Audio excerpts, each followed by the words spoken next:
Welcome to Podcast on TechNation. This is a series of podcasts focused specifically on the biomedical and HTM industry. Episodes will be added monthly.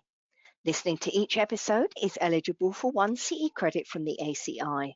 At the conclusion of this episode, you'll be able to access a survey that will appear under this episode's title.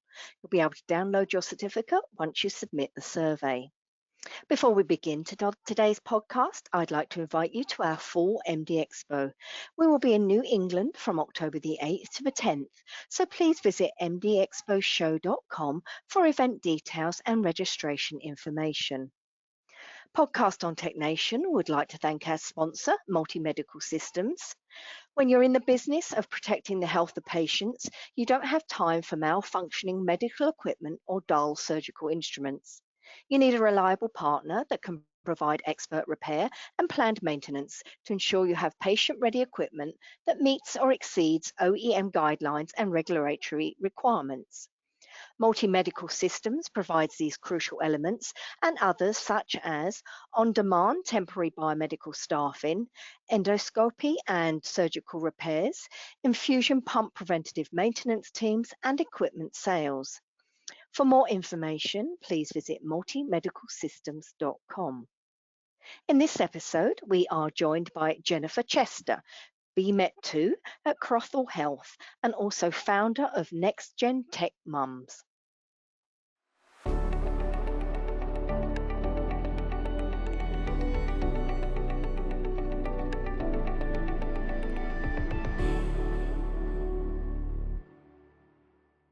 Welcome back to HTM Insider. I'm Sherelle with Multi-Medical Systems, MMS, your host, and I'm excited today about our guest, Jennifer Chester. I know you guys know her. You probably want to know more about her like I do. I'm going to let Jennifer introduce herself, and we're going to talk about all kinds of fun stuff today regarding her book and some other insights that she has. Hi, Jennifer, and welcome to HTM Insider. Hi, and thank you so much for having me. I'm so just grateful to be here today.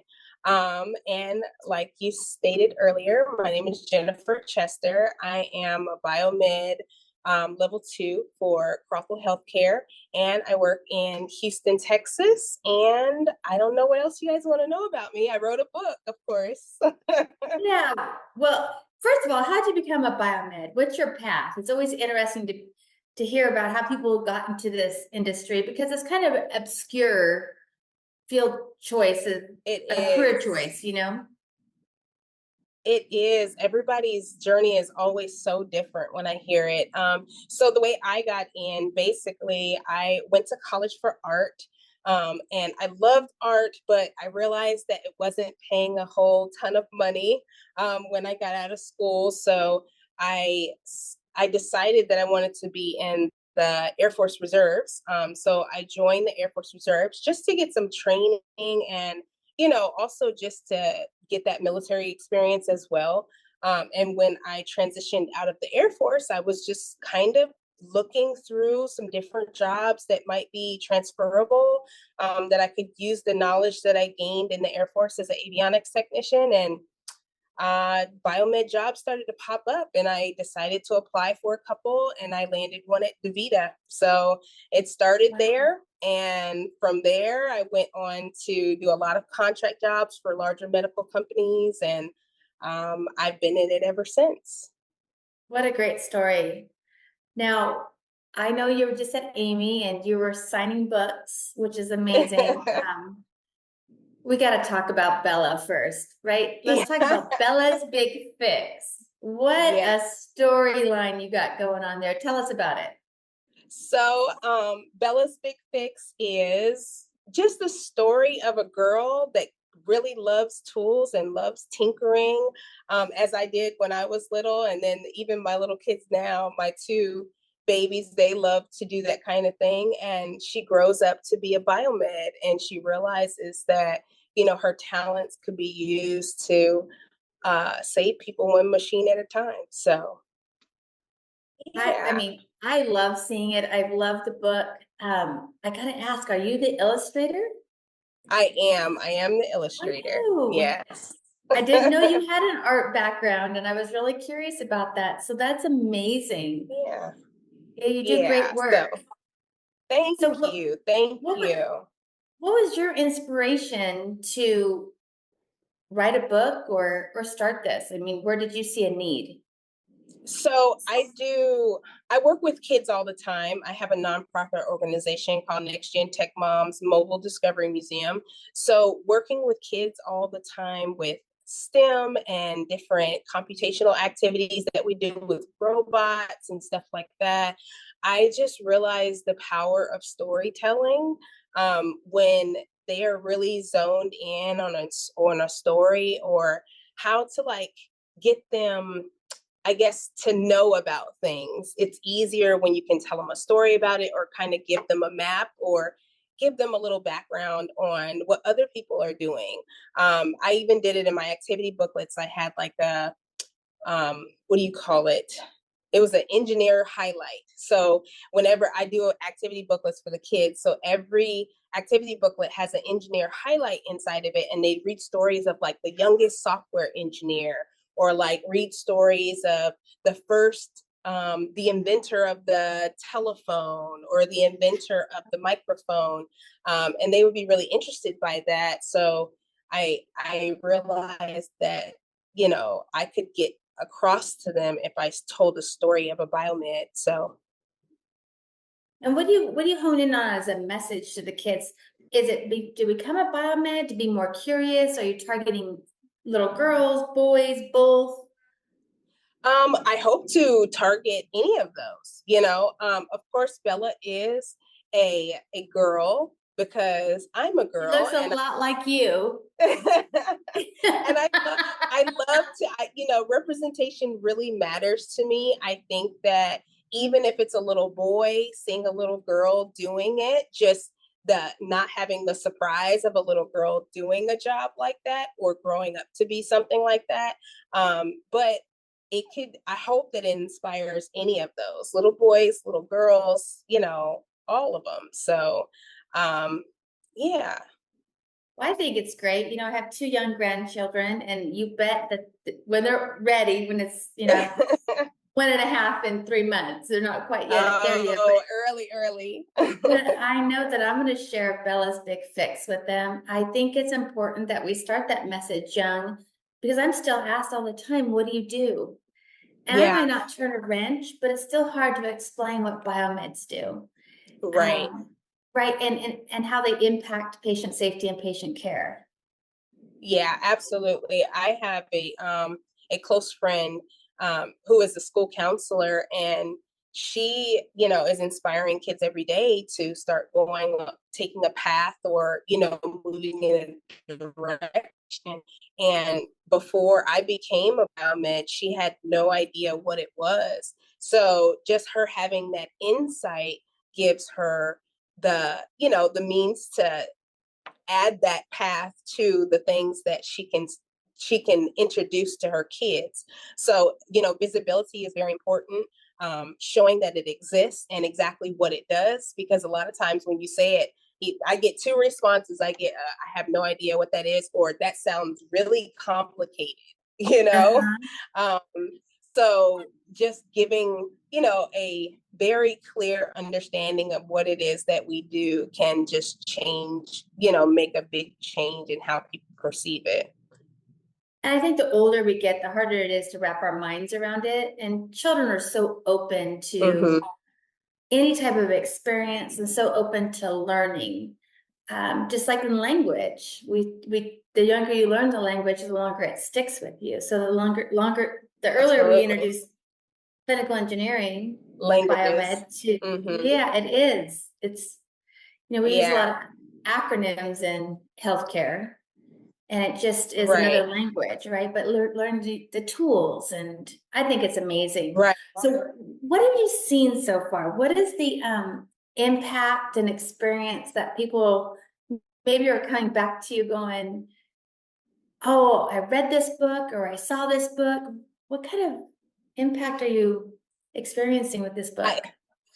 Man, it's having an impact that I never imagined that it would have when I sat down to write Bella's Big Fix, and when I started, drawing, working on the pictures and trying to put the book together. Um, I just never imagined that it would have the impact that it does. And I do see like a lot of people come up to me and be like, man, that story was really inspiring. It even made me want to get out and be in biomed. And I'm talking about like adults, So Uh-huh. it's made it's made a pretty big impact. And then recently I went to a summer camp just for an hour to talk to them about Bella. And then we worked on some other STEM programs or STEM projects that they love to do. They made their own video game, and that was exciting. But they were able to learn about Bella and what Bella does every day.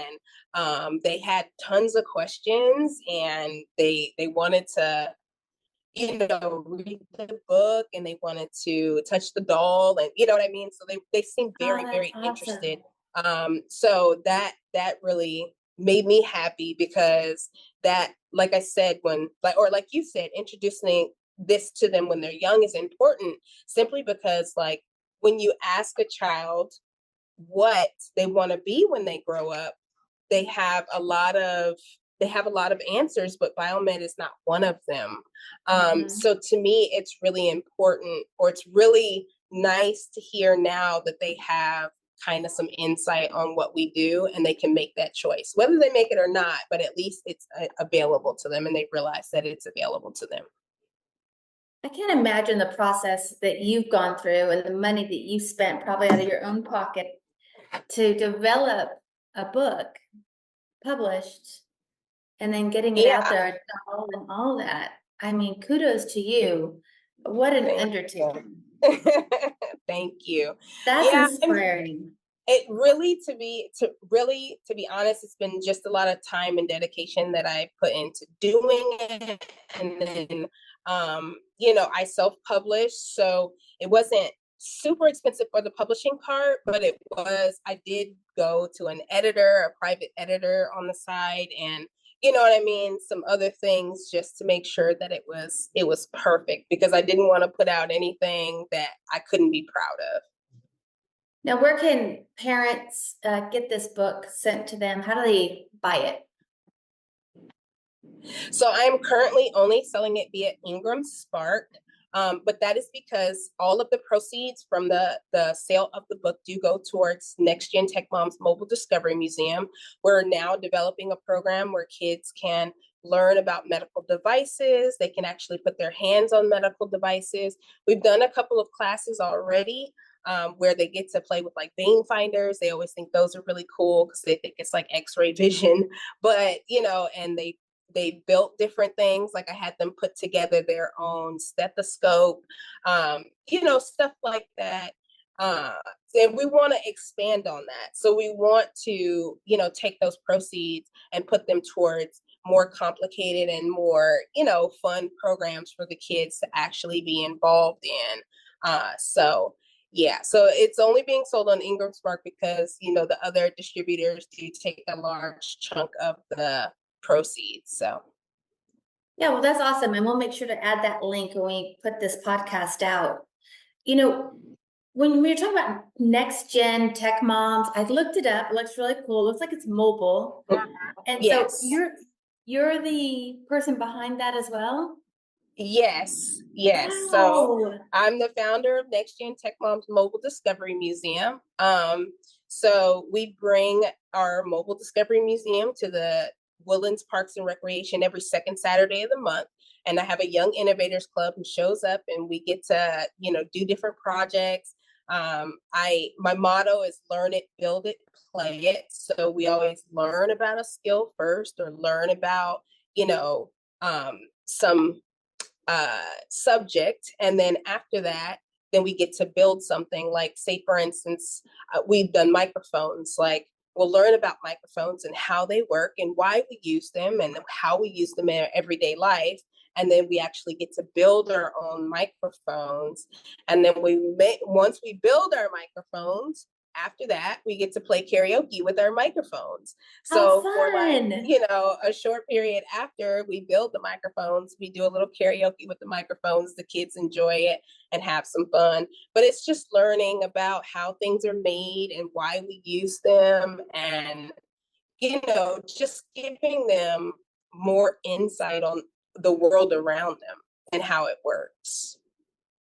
So inspiring. And I got to tell the listeners, I mean, if you have not met Jennifer in person, she's infectious. Like her smile, her laughter, just being around her. The Well, first time I thank met her, you. I knew you had to come on HTM Insider. I think we were in Florida, maybe. I can't remember when I met you first. I'm like, oh my gosh, I just love you.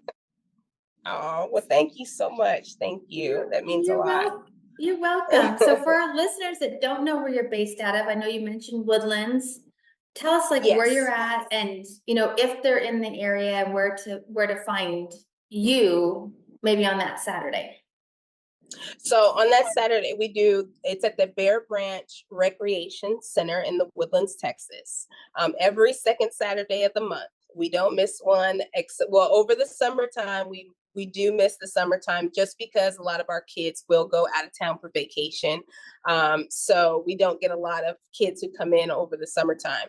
But we start up again in August, second Saturday in August. We will be there and having a good time at the Bear Branch Recreation Center. Now, for listeners that you don't know, Woodlands is just in the greater Houston area. It's down by the water. Yes. If I recall correctly. Yes. Yeah, it's a beautiful area. So if you're in the area and you're curious about bringing your kids by, I know you can reach out to Jennifer and she'll be happy to give you all the dates, times, and details. Absolutely. Yeah. I gotta tell you how inspiring you are. So I just want to dive in a little bit further on your experience as a biomed. So you're a biomed II. What are your Yes. aspirations to grow in this career field? I mean, you're already making such an impact. You're already a leader. You're becoming like just a known personality in the HTM world. We want to know what you're looking for next. Right now, I love so much what I do. I love the turning screwdrivers part of what I do. I also love the direct impact that I see every day. I'm in field service, so I also love, the kind of freedom of it, and being able to um, kind of, do things at my own pace and everything. But I hope at one point I can move up to management, because I would really love to manage a team or manage people, just because I hope that I can be a really good manager to them, and to train and to, build that next level of biomeds. Yeah, I think you'd be an awesome mentor to so many coming in the field. Now, when you talk about field service, and for listeners that are just getting into the industry or curious about the industry, you want to take a moment to explain field service versus in-house biomed and the different type of jobs that are out there. Yeah, absolutely. So I've been in both. I have been, well, I was kind of in-house when I was working with DaVita, because I was working at a specific hospital in their unit. And then I moved on to doing more field service related positions, and field service is more freedom. You're not like narrowed down to like one hospital or one center. You're more spread out. So currently I work for Harris Health, the ACS clinics on the outside of the county hospital system, which means that I don't cover just one clinic. I cover several clinics around, which means travel, right? So that means I have to move around. I don't get to stay in one place, but I manage a bunch of different clinics in the area. So I think that that's the difference. The difference really is that you kind of have more freedom and you're on your own. You're almost on an island a little bit, but at the same time, you still get to perform those same tasks, just in a different capacity with the travel involved. Yeah, I think that, I think it's good to have a diverse background, and coming from DaVita, which is a completely different program. It's still, Yeah. biomed for sure, but those are totally different. It's totally different than what you see maybe in an in-house program and a field service. Right. Absolutely. Absolutely. Yeah. So, It is totally different. so if you had a crystal ball and you can see into the future, what do you think these elementary kids school, their inspiration and coming into the field, do you think we're going to see a lot getting into biomed? Because we're so shorthanded, right? Yes, yes, we are. And I'm hoping that this changes things simply for visibility reasons. I'm hoping that they can see that it's there. I think that a lot of people, like we talked about at the beginning, a lot of people kind of trip and fall into biomed, right? So they kind of like end up here because of life circumstances or because somebody whispered in their ear or somebody pointed them in this direction. So I feel like if we start getting them young enough, between the ages of like 8 and 12, like starting to at least know that it exists or know that this is a viable career field as well, then they can start making choices towards what their future looks like earlier. That's my hope. If I, like you said, if I was to look into a crystal ball, I would hope to see that, when they start getting into high school, they start making more choices towards STEM related careers and then making, choices towards biomed at the end of their high school matriculation. I really feel biomed, we should do field trips to biomed shops. You do Yeah, field trips, you do, absolutely. right? You do field trips to the police station, the fire station. You know, I think it'd be Right, great. exactly.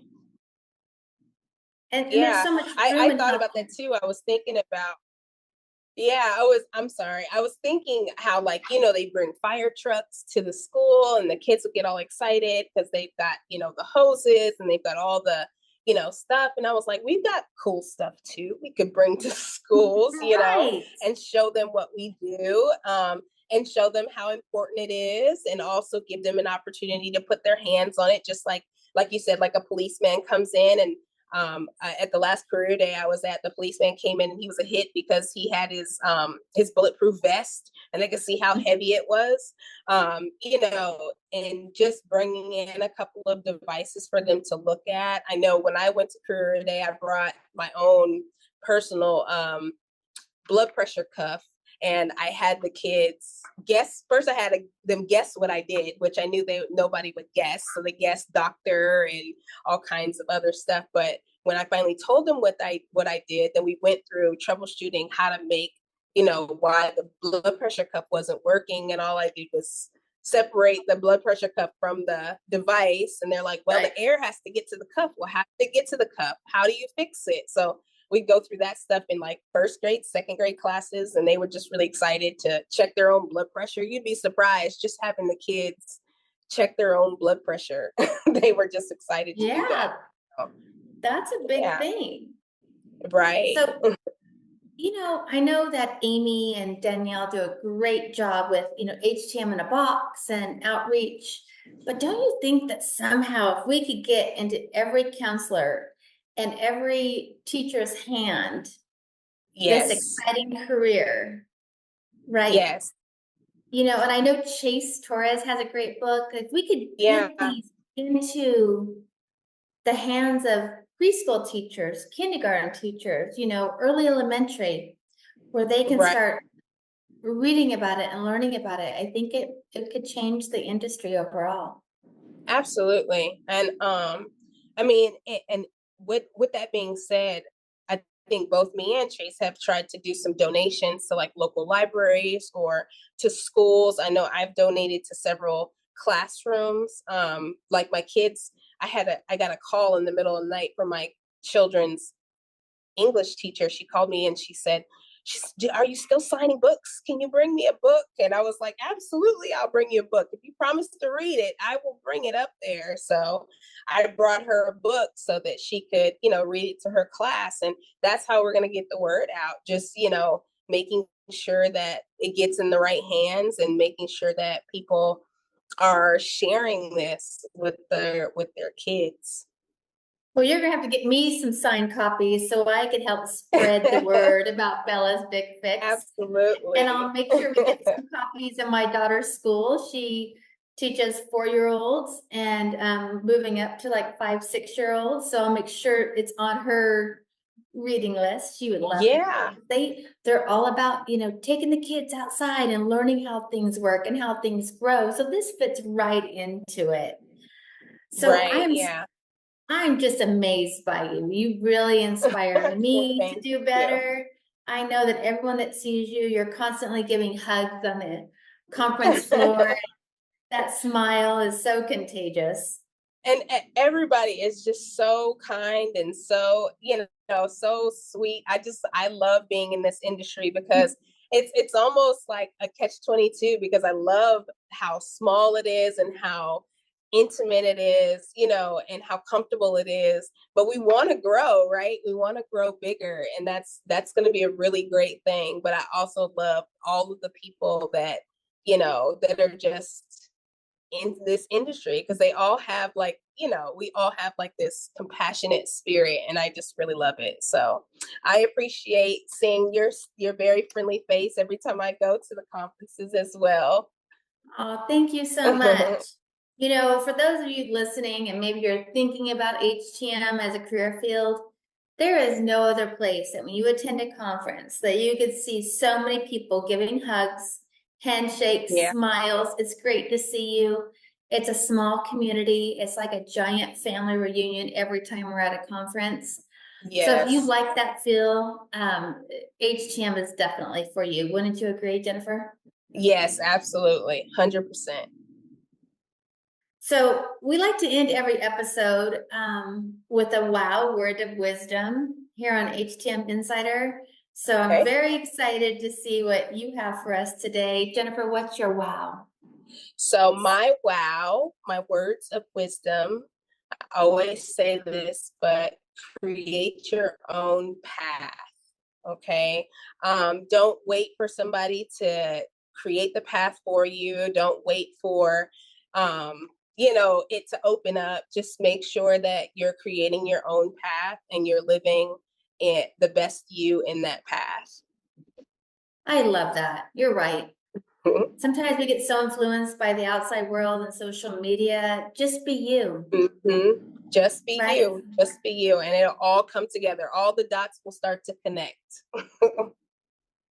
Well, thank you, Jennifer, so much for coming on today. And again, if you guys haven't read the book, you haven't seen it, you go find Jennifer on LinkedIn. Absolutely.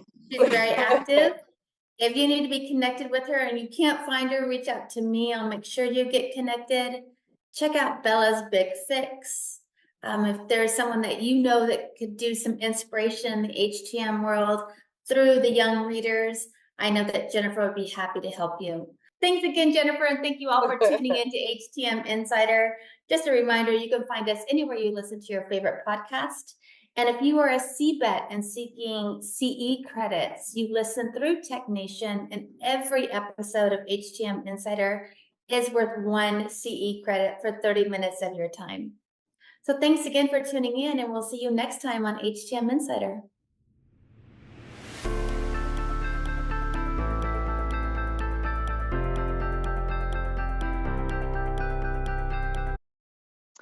Thanks for a great presentation. If you enjoyed today's episode, you might enjoy our ongoing webinar series, Webinar Wednesday. You can find a calendar of upcoming live webinars, as well as an archive of on-demand webinars at webinarwednesday.live.